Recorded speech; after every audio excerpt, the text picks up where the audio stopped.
এটা হচ্ছে natural soap scrubber. এটা দিয়ে গা হাত পা ঘষে পরিষ্কার করলে আমাদের ব্লাড সার্কুলেশনকে ইমপ্রুভ করে আর আমাদের শরীরের ট্যানগুলোকে রিমুভ করে। আমাদের বাড়ির পিছনে একটা গাছেতে এরকম লোফা অনেক হয়েছিল। এইগুলো 100% ন্যাচারাল, আর এইগুলো ব্যবহার করলে আপনি নিজেই বুঝতে পারবেন যে এগুলো কত নরম আর অনেক আরামদায়ক। এই গাছগুলো লাগালে অত যত্ন করার দরকার নেই। এর ভিতরে যে বীজগুলো হয় সেই কালো কালো বীজ থেকেই এর গাছগুলো হয়। এগুলো ছাড়ানোর পরে ভালো করে একবার গরম জল দিয়ে ধুয়ে নিলেই এগুলো রেডি হয়ে যাবে।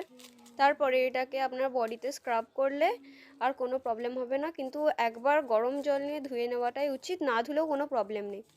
আমি এখন এটাকে ভালো করে ঝেড়ে ভিতরটা ক্লিন করে নিচ্ছি। এর ভিতরে বীজগুলো বার করে দিয়েছি।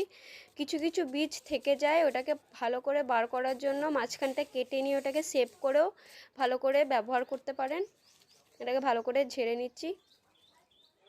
আপনারা চাইলে এটাকে অন্য শেপও দিতে পারেন, কিন্তু আমি ওটাকে ওই শেপেই ব্যবহার করব। এটা হচ্ছে ওর গাছটা। এর গাছটা দেখুন, এটা হচ্ছে একটা ক্লাইম্বার্স বা লতা। এর ফুলটা দেখুন কেমন সাদা পাড়া। এরপর থেকে ফুল থেকে ফল হয়, ওই ফলটা আর একটু বড় হয়। ফলটাও আমি আপনাদেরকে দেখাচ্ছি। এই যে এর ফলটা দেখুন, এর ফলটা আস্তে আস্তে অনেকটা বড় হয়, শশার মতন হয়, তারপরে ওটা শুকায়, তারপরে ওটা স্ক্রাবার হিসাবে ব্যবহার করা হয়।